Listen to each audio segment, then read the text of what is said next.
the best coaches in the game. We really ain't playing. We regroup up in the Slack chat where the coaches debrief. We be piecing these puzzles, occupy the chunk of the pie. Ain't no lie when we hit the block, helmets, casket is top. What's up, everybody? Welcome back to the DFS Army Bold Call Waiver Wire podcast, week 4. I am here with very special guest Mark Stopa, a friend of the podcast. What's up, Mark? How you doing? Good. If for those of you who are loyal listeners, you know that Mark Stopa came in here and he was a guest on the podcast over the summer. Mark is the author of People v Money, which is actually pretty relevant again. It's always relevant, but the book is coming to the forefront again, and we'll talk to the people about that. But this is our agenda for today, Mark. We're going to do the waiver wire by position. We'll save quarterback for the end. We'll talk about quarterback from a super flex perspective. And what we're going to do is we're going to go through some of the players we think should be picked up in week 4, and we're going to suggest bid amounts to those people. And then at the end, if you'd like to stay with us, Mark is, I really respect Mark's knowledge of the political landscape. He doesn't lean left. He doesn't lean right.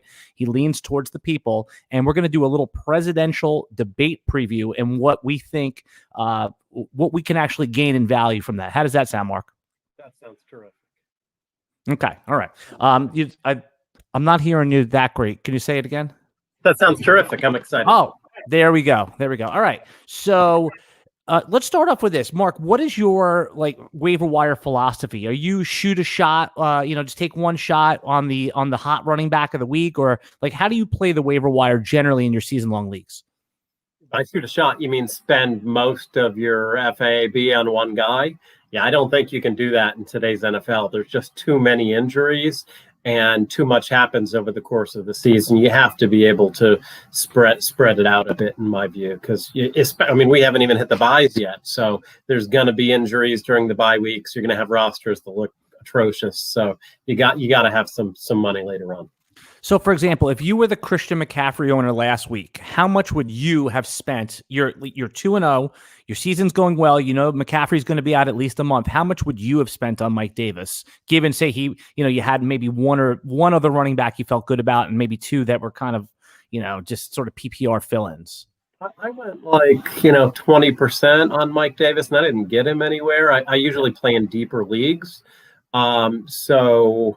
I think that was about right. Some people went, pretty crazy in bidding on him, in my view, 50, 60%. I think that was excessive. I think they'll regret that later on. So, I think 20% for somebody like that is about right. That's generally my philosophy on something like that. And we have some guys we could talk about this week who fit a similar bill. Yeah, and just before we go any further, I just want to remind everyone that this podcast, the Waiver Wire podcast, is brought to you by No House Advantage. They are props for cash site. So if you like playing player props, they have all these great tournaments. And what's really cool about their site, Mark, is that you can rank the props in the order that you prefer. So if you like Travis Kelce's over on catches, on receptions, you can rank that as your highest priority prop. And use code ARMY when you deposit there. We'll talk about them a little bit later and get a $20 match. And that's over at No House Advantage. And you can download their app on any of the app stores. All right. So let's start with the most important position, running back. Everyone's always wanting to spend money on those running backs. I'm going to throw a few names out there this week, and then you tell me which one you would consider. So you say 20-25% is where you would rank the top tier ads. Jeff Wilson, Rex Burkhead, are those guys, would you say, at the top of the heap this week? Well, I wouldn't put a hard 20% on it every week. It can depend. For Mike Davis, I think it was about 20% because he's lined up to be the starter for the next month or so. And we have a sense of, he's likely to get starter touches. I don't necessarily feel that way about Jeff Wilson. So, is he a guy to talk about this week? Sure. But my bidding on him is much lower because 1, he's not getting starter touches, and 2, the window for him to be relevant at all is likely to be much smaller. The guy who I like the most this week actually is Carlos Hyde. Seattle among running backs. Seattle offense, obviously really explosive. Chris Carson has a knee issue after that dirty play by the Cowboys lineman last week. So I'm looking at Hyde and thinking that's who I'd like to be targeting, even more than Burkhead, because I think James White is likely to come back soon. It sounds like Carson may miss some time. I also note Seattle has a bye in week 6. So a conservative position for Seattle could be to let Carson sit out the next 2 weeks, in which event Hyde is getting starter touches the next 2 games. That is what attracts me the most out of the running back waiver pool right now. See, you know, that's a really good take, and I'll tell you why, though, because people are going to look, most, you know, casual players and even some sharper players are going to sort by production, right? And they're going to go in hard after the ones who produce the most, the ones I just talked about, Wilson and Burkhead. But you're right, that window for Hyde is going to be a multiple week window likely, and you're not going to have to spend, you know, I mean, what do you think that you're going to have to spend to secure, not just to like throw a token bid out there in most leagues? And again, I know everything's league dependent, how many starting positions, but in most 12-team leagues where you're starting, you know, going to two running back plus a running back flex. How much do you think it's going to cost to acquire Hyde this week? 5 to 7%, maybe, depending on how the news breaks in the next day or so about how Carson's doing. And so, you know, I really like that. I always tend to have a bias towards high-scoring offenses. There's just more upside. So I like some kind of maybe pushing more like 10%. I like some kind of bid in there between 5 and 10. And if you can get Hyde, then see, especially if you're a Carson owner, but even if you're not, see how the injury news with Carson unfolds. And Hyde is the type of guy who, even when Carson comes back, he's a good bench stash because Carson has an injury history and Seattle's offense is so good. It just takes one play for Hyde to be treated like, you know, RB2 if Carson's out. So that's what I like doing with my bench spots too. Yeah, no, that's something that we talk about a little bit on DFS Army. We talk about who are the one injury away guys, and those are the $0 guys in 2 weeks out to stash. I mean, last week Jeff Wilson was a $0 player, or he could have been picked up after your waiver wire ran, and by Thursday he was the hottest, you know, free pickup of the week. So it's very important that you're talking about with players like Hyde or other players that are one injury away, that we get them as a $0 bid or 1 week early, so we don't have to blow our FAAB. So how are you handling Burkhead then? I know James White is coming back at some point. I mean, even Sony Michel played well. Cam Newton is the goal line back. Take me through. I mean, are you just putting a token bid, or are you just letting someone else pick up Burkhead? Burkhead just had his best game of the season. He just had his best fantasy game of the season. That's over. It ain't going to happen again. Now, you know, I don't know how much more time White's going to miss, but I'm not excited about the concept of Burkhead for the reasons you just described. It's a token bid. I like that term. I think that's all I'd be looking at for Burkhead right now. I think he's likely to be overbought. I think that people are likely to be chasing the past stats rather than projecting future stats, and he's likely to be overbought. I'm going to be excited to see big bids on Burkhead because I just don't see the path to him getting consistent production going forward. So we just got a comment in the live comment section from our own Fantasy Football Geek. He said that Carson's a piece of news came out that he's out 1 to 2 weeks. So I think that fits right in with what you said.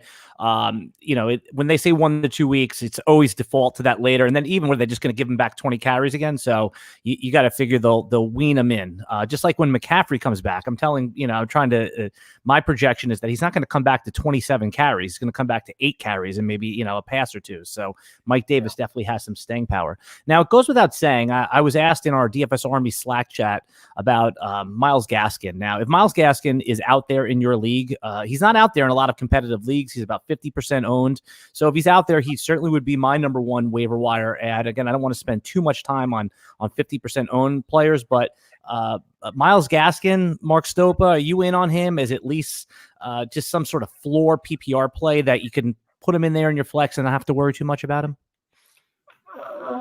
Okay. I mean, right. You know, I don't see him as really a waiver wire type discussion guy. I mean, right. I don't know that he's somebody that excites me. I don't know that the Dolphins offense, you know, I don't know. I wouldn't say I'm a Gaskin guy. Okay. So who are some of the other running backs? I have a list here, but I'm curious. I mean, here's who I wrote down on my list that I posted on the Army. So just to, how you know, this is how I do my waiver wire on DFS Army. I throw up a sheet with all of my players that I like. I rank them again on Tuesday after I kind of digest the waiver wire, and then I put in the suggested bids. Some of the other players that I think are bid worthy. I'm not saying they're all in, but bid worthy. I mean, Kalen Ballage had 5 receptions. I know it's disgusting play there. Royce Freeman, Jordan Wilkins look good to me. I mean, it looks like if he's a 1 injury away guy.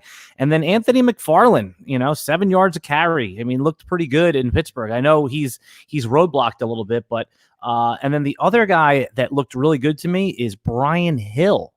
Did you see Brian Hill carry the ball on Sunday, Mark? I did. He had an explosive touchdown. I've actually been stashing Brian Hill as one of those 1 injury guys away for several weeks now. I have him in a bunch of best balls, round 20 type thing, as a Gurley fade. So I can certainly see that. Gurley's knees, what they are, I can see Brian Hill. The concern is for me that people will overpay for somebody like Hill, who's still just getting backup touches with Gurley still there based on last week's production, chasing past results. So I'm not thrilled about the concept of spending a bunch of money there, but I certainly get the point. So what would be the bid that you'd put in? Let's say that let's say you're the Gurley owner and you saw that. I mean, do you have to get a little more aggressive? Let's say even if he would be like your 4th RB, you have 2 that you feel pretty good about, and then say you have like a 3rd running back that you don't mind playing. You just lost Tariq Cohen as your 4th running back. I mean, what kind of a bid would you put in on? Would you have any urgency with Hill? No, I like $1, $2, 1%, something like that. A token bid, because guys like that are free, right? And when we have these conversations, people tend to always look at, well, what just happened this past week?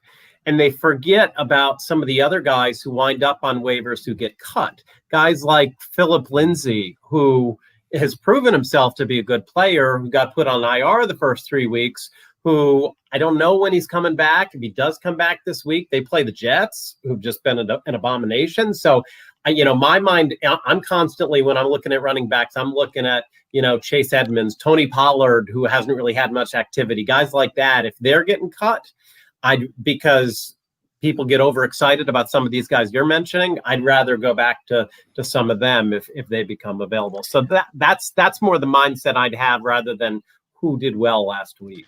You know what? That's a really important point to underline. People get bored quickly if their waiver wire players don't produce right away.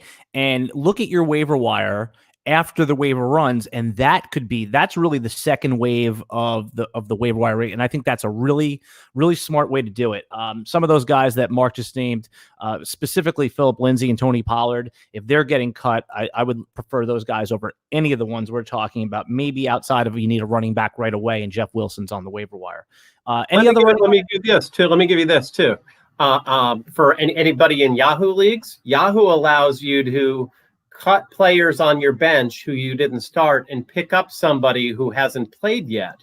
And so tonight's game, Darrell Williams, if he's unowned, I like him being owned more than any of the guys that we've mentioned here, because he's the one play away in the best offense in the league. Right.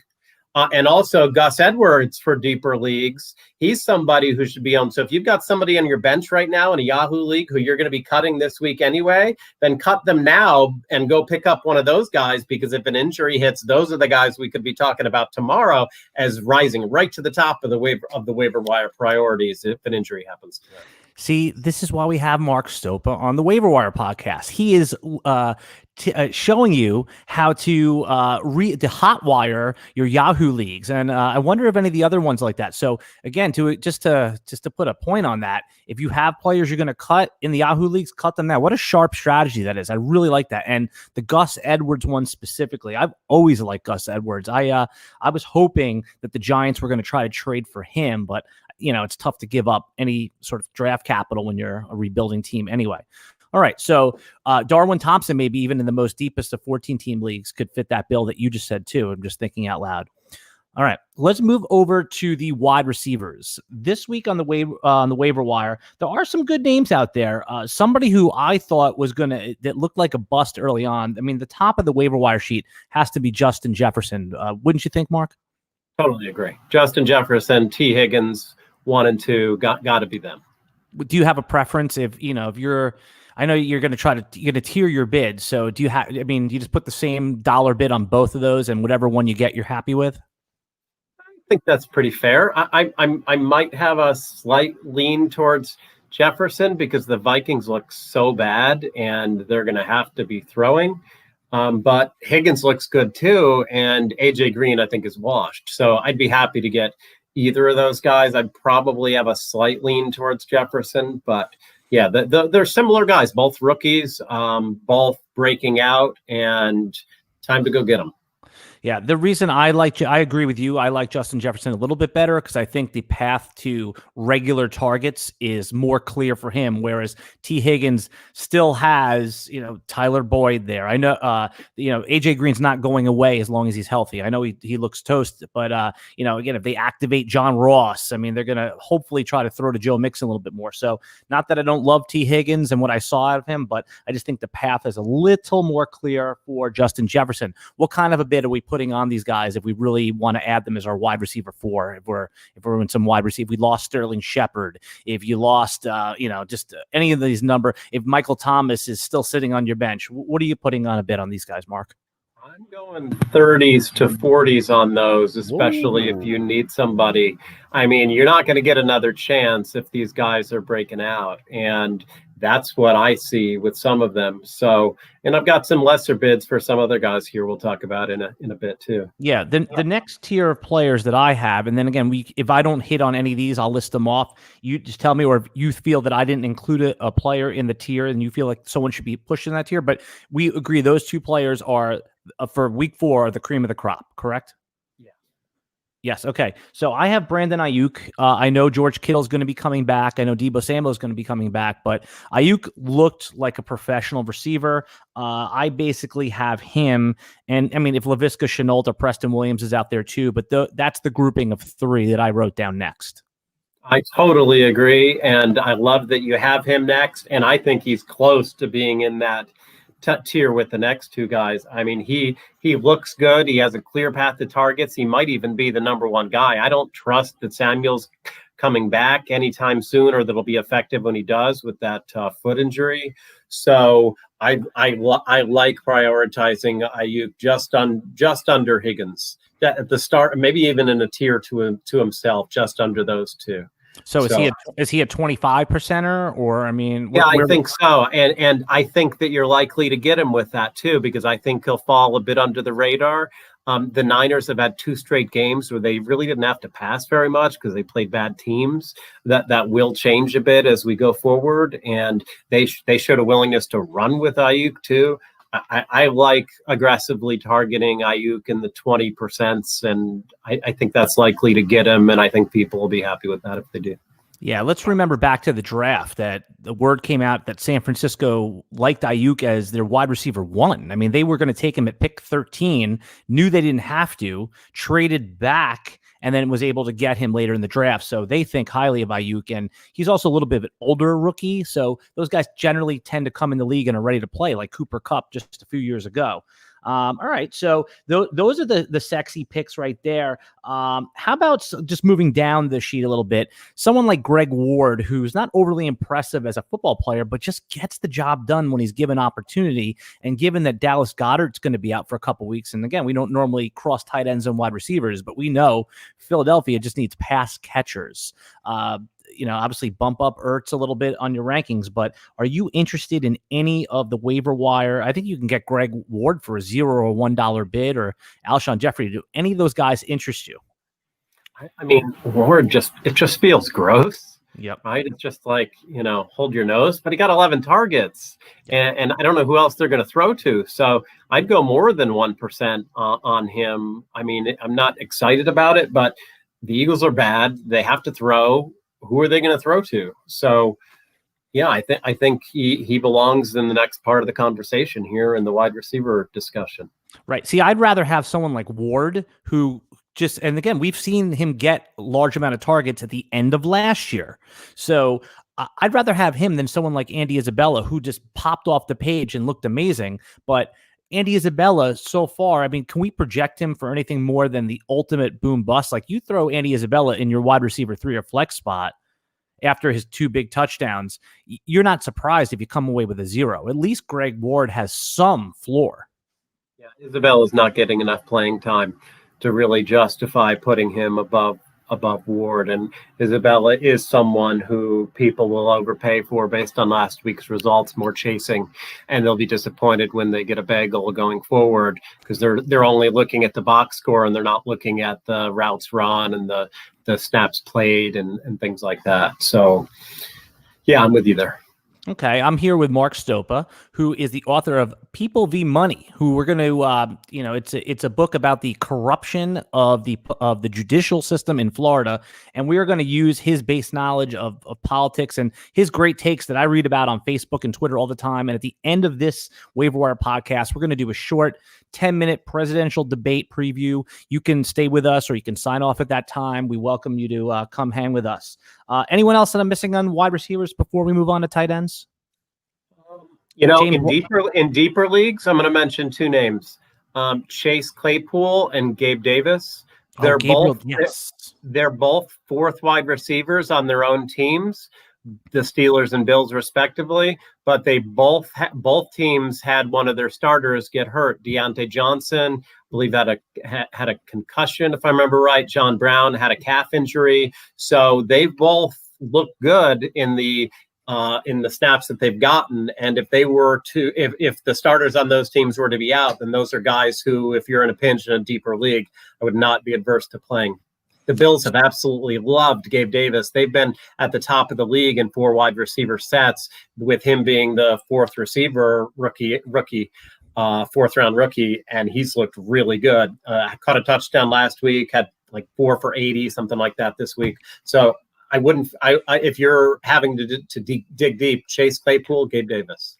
And everyone should know that Mark is one of the most prolific members of the Bills Mafia. Like, he is the Bills fan for life. So when he says go pick up Gabriel Davis, you might think that this is a homer pick, but no. If you the games that I've watched with him, he actually looks like a veteran player running around out there. He's big, he's lanky, but he's athletic. I love that pick. And actually, you see me looking down, I'm adding him to the sheet as we're talking. I love the Gabriel Davis pick because I think he's going to play no matter what. And with John Brown getting dinged up and giving me a 0 in a few of my lineups, I think that's a great pickup. Chase Claypool feels a little more boomer busty, but hey, he's going to get a chance to play if Deontay Johnson is not around there. Exactly. Brown and Johnson, all about their injury status. Yeah. Would you say Gabriel Davis above Claypool?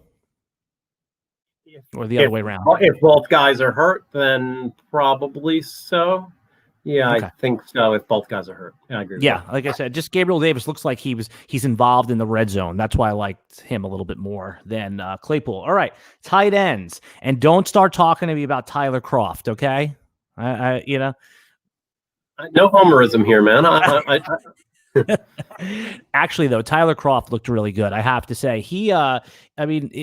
Dawson Knox. Well, actually, let's do this in order. So we're going to talk about the top of the tight, and then I'll make fun of your Buffalo Bills tight ends that just dominated on Sunday. I mean, they threw to another tight end too. I'd never even heard of that guy. There was a couple guys that caught. I pride myself in knowing every NFL player, and there was 2 guys that caught touchdowns this weekend I had literally never heard of. It was a secondary tight end on Buffalo, right?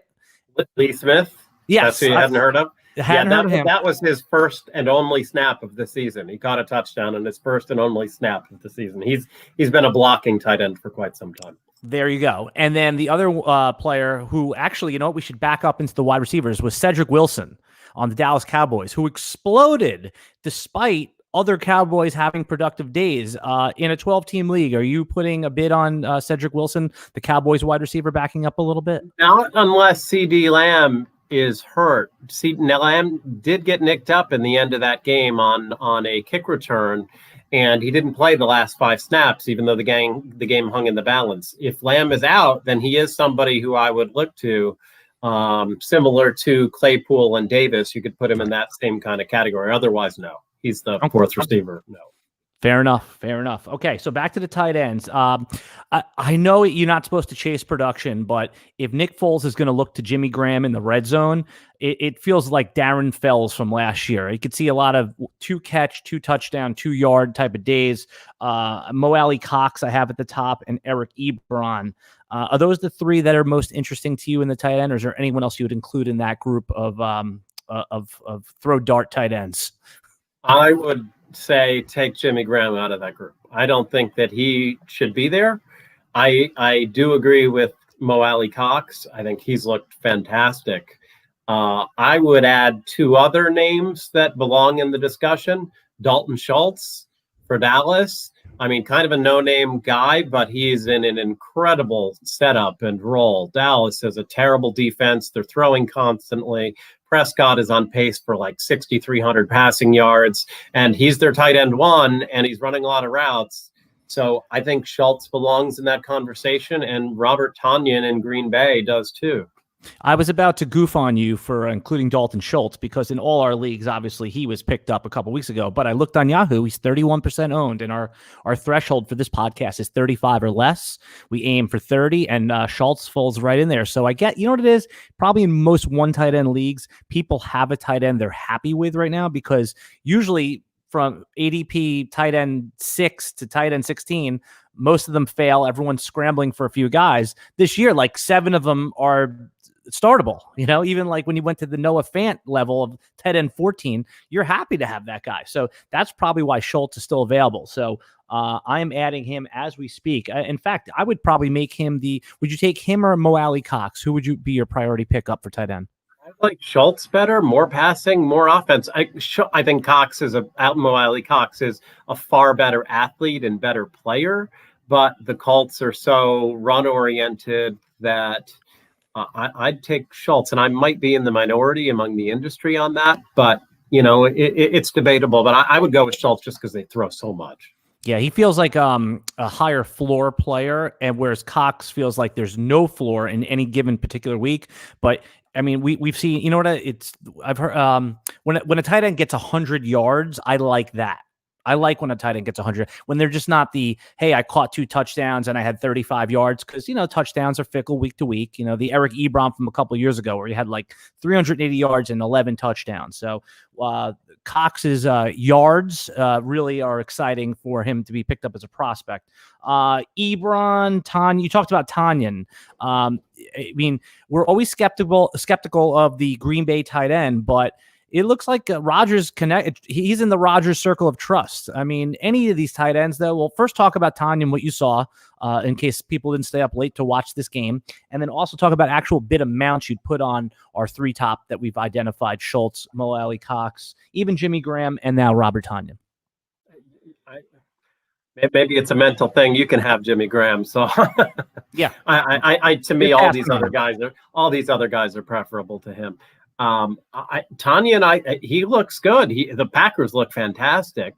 Tonyan is getting the usage, and I don't know how you couldn't like what they're doing up there. So I'd probably prefer Schultz and Cox to Tonyan. I like how your brain just tied right there. That was great. Schultz and Colts. But it's debatable. I wouldn't say anybody was crazy by reordering those. I do think that those are the kind of guys who you can start every week and be okay. Schultz has the better floor. Cox is going to give you more spike weeks and more down weeks. But those are guys who are going to have 6, 7, 800 yards, 6, 7, 8 touchdowns by the time the year's over, and that's what we want. What kind of bid are we putting on them? We want to make sure if we had, we've just had problems at tight end. We just lost Dallas Goedert. We played him and we took a 0. So which one? How much are you putting on each one of these? Schultz, for example, and you want to get him. I'd say 10%, because if they're depending on how many are out there. right? If there's 2 or 3 of them out there, there's less urgency to bid more. I'd really assess my league here. Whereas if only one of them is there, you've kind of got to go more aggressively. So I think it really depends on what your sample is out there in terms of what's available. I'd really want to scope my league on that. So you would say, if you really want to just plant the flag and get them, just put the 14% on there and just bring them on your team. You're okay with that? That should work, but I wouldn't do that if all 3 of them were there. I would be more conservative because they're close enough that if you get one of them, I don't know that there's a basis to have enough conviction in one over the other to be so aggressive on one if multiple of them are out there. Okay. Other names in deeper leagues and 14-team leagues. Tyler Croft, couple dollar bid. He looked good to me. It looks like that Josh Allen will use him in the red zone, but I mean, any given week, it could be 2 catches for 15 yards. Here's my take here. Croft got used more because Brown got hurt. So after Brown got hurt, they went away from the 4 wide receiver sets and had more tight end usage. And because Dawson Knox was out with a concussion. So if Knox comes back, how are the tight end targets going to be distributed? Hard to say. I still tend to think Knox is probably the starter. So I don't see Croft as more than a 1-week guy. But if Brown and Knox are both out this week, then I like Croft a lot more because he's likely to have similar usage to what he did this past week. So he's one of those guys where if you get a tight end and you miss out on Mo Alley Cox and you miss out on some of the other names, Schultz that we talked about, and your waiver wire runs, and it's going to be matchup and situation dependent, you don't mind picking him up as a $0 player and putting him in your lineup if those circumstances are present, which you just named. Totally right. Yeah, the Bills tight ends are predicated a lot on Brown's injury. If Brown is back, they like playing a lot of 4 wide receiver spread offense, and that's why Knox wasn't doing much before this week, and that's why Croft did something after Brown went out. Another player I just think is worth mentioning, especially in your 14-team leagues. I like this player in the preseason. I really thought I know he's got a block on Cleveland, Harrison Bryant. I know there's plenty of other players that are blocking him right now, and Austin Hooper is there. And I don't know, what's David Njoku's status? Is he hurt? Is he playing? But Harrison Bryant certainly looks like the future of that position on that team. In the deepest of leagues, in your 2 tight end leagues, I would at least look to pick up Harrison Bryant right there. Tough to play him, though, in any format and expect any production. He scored a touchdown this week, and he looked pretty good doing it. All right, so we're going to skip over now to the quarterbacks. Now, goes without saying, if you're in a 1-quarterback league, just play the matchups. You're never going to put more than a few dollars on there. I mean, if, Joe Burrow is out on waivers in many leagues. Minshew was out on waivers up until this week, and then you probably put him in your lineup and took that less than 10-point game. So we're going to talk about quarterbacks. We're going to talk about them in a super flex context. Now, most quarterbacks and their backups are drafted in super flex drafts, but this has been another one of those years where there are quarterbacks to pick up. So from a super flex perspective, how much money are you putting on Nick Foles? If you need a quarterback, or even if you're just not happy with your second quarterback, what are you doing with Nick Foles? Is he an all push your chips in bid? No, not for me. I just, do you have any trust that they're going to stick with him for the season? I don't. So, I would only do that if I'm in a pinch or I needed a second quarterback and a super flex. So other than that, that's not something I'm getting excited about. Okay, so some of the other names that, again, people I saw spend big money on Jeff Driscoll last week, and then they ended up playing, Rippon played a few snaps. I mean, who knows who's even going to start on Thursday night against the Jets, but is Blake Bortles worth a pickup in Superflex leagues? I mean, it's 2020. Could you imagine Blake Bortles could make a start this year? I don't see that. You've got to be desperate to try to go there, in my view.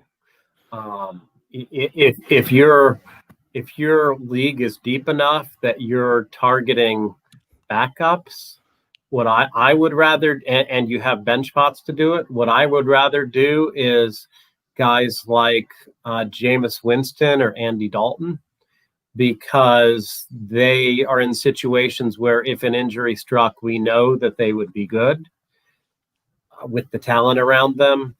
So that's what I would do before I would, do something like what you're saying. How about some of the quarterbacks that the leash is getting a little shorter, that there's benching risk? I mean, Baker Mayfield. So you talk about Case Keenum, even Carson Wentz. There has to be some benching risk within the next few weeks. Is it time to pick up Jalen Hurts in a Superflex league? Yeah, I don't see that. I mean, I don't see Wentz getting benched. I don't see that, and he's not doing terribly well now as it is. So what is a rookie going to do in that same situation? I think there's better ways to spend bench spots. And if you had a bench spot, and you were looking for like a flyer at quarterback, I'd rather have Andy Dalton.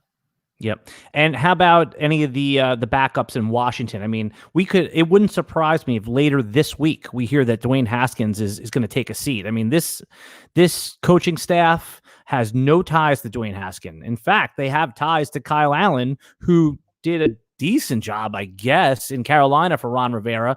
And I mean, it would be the ultimate story if Alex Smith made a start in 2020, or any of those guys. If you're the Superflex owner of Dwayne Haskins, are any of those guys worth a pickup just in case? You don't want to be without that second quarterback in these Superflex leagues, Mark. I mean, I hear you, and I play a lot of Superflex too. I would make trades before I would use roster spots on some of these guys. So, like if you've got Haskins, for example, you've got one crummy Washington quarterback, and you want to spend another roster spot on Kyle Allen, a second crummy Washington quarterback. I mean, that doesn't excite me. If my second quarterback in a Superflex was Dwayne Haskins and I was concerned, then I would try to do a trade to get another quarterback, to get, Phillip Rivers or somebody like that, rather than just have a roster spot that's I'd consider a waste with somebody you're not likely to use, aren't going to be happy using, even if he did get the job. So that's me. Yeah, I mean, I have a slightly different philosophy when it comes to that, but I totally see what you're talking about. I mean, those ends of the roster bench spots are just so valuable, and just to make it a dead spot, there's an opportunity cost of missing out on the 1 week ahead running back. We talked about someone like Jordan Wilkins. Exactly. You want that spot for Darrell Williams or Carlos Hyde or Tony Pollard or Chase Edmonds, the guys like that. You don't want to have some crappy backup Washington Redskins quarterback, or I guess Washington football team now, quarterback, tying up one of those roster spots. Yeah. So, all right. So that's the waiver wire for week 4. Did we miss anybody? Actually, streaming defenses. Is there any defense that you like this week? I have the Jets on there. As bad as the Jets are, they're going to be facing a backup quarterback in Denver on Thursday night. They likely are on your waiver wire. You need if you're playing the streaming game. Anyone other than the Jets that you like for this week? Denver. I mean, the first place I'm looking when in any waiver week, and this could go for every week for the rest of the season. Who are the bad teams playing? Who are the Jets playing? You want to stream kickers against the Jets. You want to stream defenses against the Jets. And even though Denver is really bad, and even though they're on the road, I think their defense is a potential play too. That Jets team is just so atrocious. So maybe this isn't the best week for that, but every week that you can have this advice, just wash, rinse, repeat every week. Kicker defense against the Jets. Kicker defense against the Giants. Keep doing it over and over again. You will do well. Just like a Bills fan to rub it into us Jets fans like that. It's a good thing that, my broadcasting partner, the Geek's on here, and he's as big a Jet fan as you are a Bills fan. And oh man, I would have to put my my video screen between you two to keep you apart. So he's admitting that publicly right now that he's a Jets fan. He's admitting that. I think he's one of those. It's die hard for him. So that's funny. That's really funny. All right, I'm here with Mark Stopa, who's the author of People v Money. And Mark, just give us a brief description of the book. I read the book. I loved it. I'm not done with it yet, but I'm in the middle of it, and I'm really enjoying it. Just give the elevator pitch to the people that are interested in this subject. So I had some pretty unique experiences as an attorney in the foreclosure arena in Florida, and People v Money is my play-by-play of what happened in the industry. It was essentially at the time, I believe, the largest redistribution of wealth in modern U.S. history, because you had banks, which are really criminal enterprises that collaborated with our justice system to streamline the taking of homes from millions of people, not just in Florida, my home state, but across the country, to the detriment of Joe Public, so that the elites and corporate America could profit. And it's really just horrifying what's happening in our society. And we're seeing it now with all the stuff that happened this year with COVID, where small businesses are just getting crushed and corporate America just dominates everything, and our whole government is in bed with corporate America. And I could talk about this for hours. It's just, people need to stand up and realize what's going on in our world is just horrible. Yeah, and I put the link in the YouTube video, so if you're watching this live or if you're watching the YouTube feed, it's already in there. So they can just click on the link there, go right to Amazon and download the ebook or get the, however they want to get it. So it's already there waiting for you if you want to check it out. Like I said, I read the first chapter and I was all in on it. I love it. I just haven't, now that I'm back to work again as a teacher, I've had less time, but it's basically 3-4 times a week. It's what I listen to, because I'm listening to the audiobook as I go to sleep. All right. What we're going to do with the last 10 minutes is I always we're not leaning left, leaning right. I told you, Mark leans into the people here. He's right down the middle, and he is for the people. And I'm just interested to do a little presidential debate discussion. We're not going to get too heavy, but I mean, other than Joe Biden, seeing if Joe Biden is coherent enough to stand up to the punching of Donald Trump, is that the main thing that most people you think are interested in with the debate? In the debate, sure, is can Biden put together sentences in a coherent way without a prompter? Can he ad lib? Can he debate? Does he look coherent? I think that's one thing that people want to see. And I think that they want to, see how dumb and bad the moderators can make Trump look too. So, it's pretty horrifying that of the 350 million people in America, that those are the two candidates that we're presented with. Yeah, and I think that, of course, there's people that are hardcore support Trump, and, I'm not sure if there's hardcore support for Biden rather than more of it's anti-Trump, but that's me anecdotally just saying that. I don't have any polling or scientific proof of that, so it feels like it's for Trump or against Trump. But what do you think? They always talk about who won the debate. What do you expect? I think this is going to be totally different about coming out the winner. And can you talk about a little bit what would make in a traditional debate someone say this candidate won, and then what do you think tomorrow with no audience and the setup that we have, what would make somebody come out a winner? What are the benchmarks for that? Oh, I'll tell you who's going to win the debate. I'll tell you very unequivocally. You want to know who? Yes. Wall Street, corporate America. Those are the winners, because explain, because I know where you're going, but explain. We live in a world where our corporate media intentionally polarizes Americans to fight left versus right, to fight Democrat versus Republican. And you have a lot of people who are allies in one camp fighting against people in the other camp. And one of the themes of my book, People v. Money, and it is I wish that all of those people would stop the two-party fighting and realize that, in my view, in a lot of ways, it doesn't matter who's going to win this election. And in fact, people on Wall Street would tell you that, the big wigs on Wall Street, corporate America, they'd say the same, because there's neither candidate is fighting on behalf of people against the corporate institutions that are controlling our world, controlling our media, and destroying our democracy. I mean, we live in 2020 at a time when trillions of dollars are being handed to corporations in the form of corporate bailouts endlessly, where the Federal Reserve is, with the unanimous consent of every congressman, is endlessly printing money in secret for the entirety of 2020. Through the end of the year, every congressman, Republican and Democrat, said, sure, Federal Reserve, you can do whatever you want to do in secret, outside the public eye, through the rest of the year. And that is just a license for corruption. And we used to talk like $1 billion was a lot. Now it's all in terms of trillions, and they're getting trillions and they're getting trillions. And it's just like there's nobody who's standing up to fight for people. And I think that the whole two-party system is just a big distraction to have Republicans and Democrats fight with each other rather than go, hey, wait, 90% of us are really not doing very well. And for instance, the top 10% own 92% of all stocks. The wealthiest 10% own 92% of all stocks. The stock market is the biggest source of wealth in the history of the world, and it's controlled by the top 10%, and the top 1% own more than 50% of all stocks. This is what people should be railing against. Or, for instance, the big thing right now is about Trump's tax returns. Oh, he only paid $750. Well, people should be looking at the rules and that have been implemented for decades that enable things like not just him, but Amazon, one of the biggest companies in the world, didn't pay income taxes last year. That's what the fight should be about. And instead, people are arguing left versus right, Democrat versus Republican, and that's a very frustrating concept for me.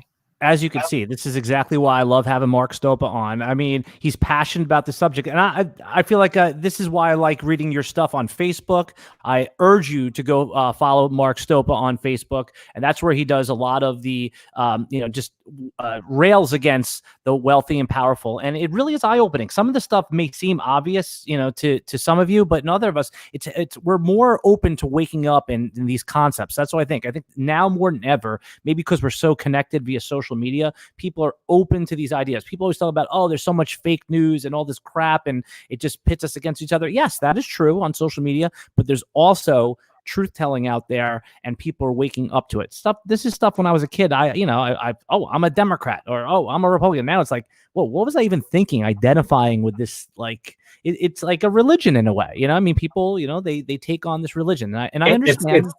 It's like sports where you pick a team or you pick a tribe, and then it's like Red Sox versus Yankees or Giants versus Dodgers. It's like that's what they, and when I say they, I mean the corporate elites, the oligarchs, the people who control everything. That's what they want. Keep us fighting amongst ourselves so that we don't join forces and go, gosh, if we voted together, then we could control how the entire system of government works, instead of it just being, this rich guy supports corporations versus this rich guy who supports corporations. Yeah. For example, Biden, as much as so many Democrats dislike Trump, Biden isn't proposing Medicare for all. He's not proposing the reduction in our $750 billion annual military budget. He's not proposing the end of wars. He's not proposing that we change the healthcare system, which is an obscenely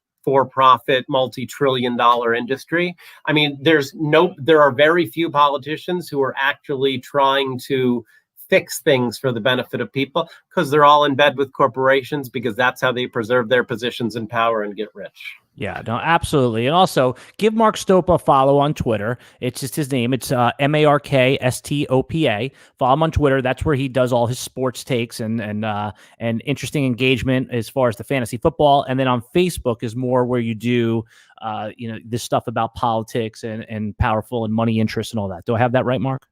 Yeah, you absolutely do. And I appreciate that. Like I try to just kind of post things on my Facebook that show people what's going on that the media doesn't talk about. Like I posted one the other day where American Airlines received $5.5 billion loan from the federal government. I saw that one. Sticking their hand out this year after they just had almost 3 times that in stock buybacks within the last 5 years. So, when individuals are given $1,200 amidst COVID the last 6 months, right? We're all told, here's $1,200, make this last 6 months for you. Well, you need more than that, or you should have saved better, right? You should have saved for a rainy day. You individuals are supposed to save for a rainy day, but when you're a multi-trillion-dollar publicly traded corporation like American Airlines, it's They took $120 billion or $12 billion in stock buybacks within the last 5 years. And instead of saving, they enriched their executives, enriched their shareholders. And now it's, oh, hand us more money, government.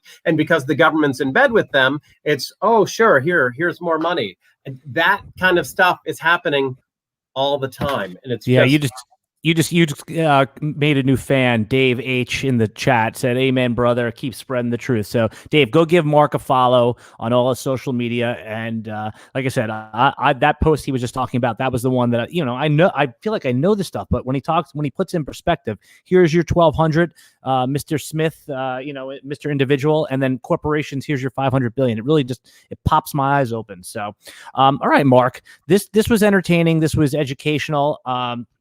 Go get Mark's book. And also, like I said, if you're just tuning in now, rewind to the beginning of this podcast. We actually did do some waiver wire talk. Mark told you the best pickups and who to bid. Again, this podcast is brought to you by No House Advantage. They're a props for cash site. Use deposit code ARMY and they'll match you for $20. Mark, do you like player props? Is that something that you enjoy here and there? That's the future of sports gambling. Absolutely. Yeah, and this app that is our sponsor of this podcast, No House Advantage, they run a seamless app. It is such an enjoyable thing. And like what I said, different about some other apps that do props for cash or prop betting is that they rank the props in importance and they say, hey, this is the 5-point prop. This is the 4. You can actually move the point values around which props you want to value, and that eliminates a lot of ties. So go on there, deposit, use code ARMY. You'll get a $20 match. All right, Mark Stopa, as always, I love having you on the podcast. You've become a favorite of the DFS Army. I have to say, over the summer, we received a lot of both controversial feedback on you, but to me, I thought you are an all-star guest. I think you're knowledgeable of fantasy football, and most of all, I enjoy our conversations, and I consider you a friend, especially that we've met through Twitter. And you invited me to an auction league, which, by the way, we are competing fearlessly in, and my team is falling apart at the seams. But what did you think about the trade that I just made, where I traded away Melvin Gordon for Terry McLaurin in a 14-team league? Did you like that trade, or did you think that was a bad move? I prefer McLaurin, and that's what I got. I got McLaurin. Oh, you got McLaurin? I got McLaurin in that trade. Okay, yeah, I think I would prefer McLaurin there. I thought it was a fair trade, so I just kind of looked at it and thought, oh, that's fair, and I moved on. I didn't even realize which player you got, but yeah, I think I prefer McLaurin there because I think Lindsey is a candidate to take the starting job once he gets back away from Gordon. Yeah. So yeah, I was good with that. I just didn't like the way Gordon looks. And, if you looked at his game log, you saw 15, 17 touches, you saw 15 points. You're like, hey, this is good. But the yards per carry were just ugly. He didn't look right to me. And I was just trying to get out. And McLaurin was kind of the level. I was looking for a player that was overachieved his ADP through 2 weeks, and that was the guy I targeted. I was aiming for Calvin Ridley, but I got pushed back away. So, all right, for Mark Stopa, I am Alan Seslowsky, Waiver Wire Podcast. Hopefully you'll join us again next week, and Mark, hopefully you'll come back and do the Waiver Wire Podcast with us again later on the season. Okay, all right, everybody, we'll talk to you next time. Bye-bye. Got the best coaches in the game, we really ain't playing. We regroup up in the Slack chat where the coaches debrief. We be piecing these puzzles, occupy the chunk of the pie. Ain't no lie when we hit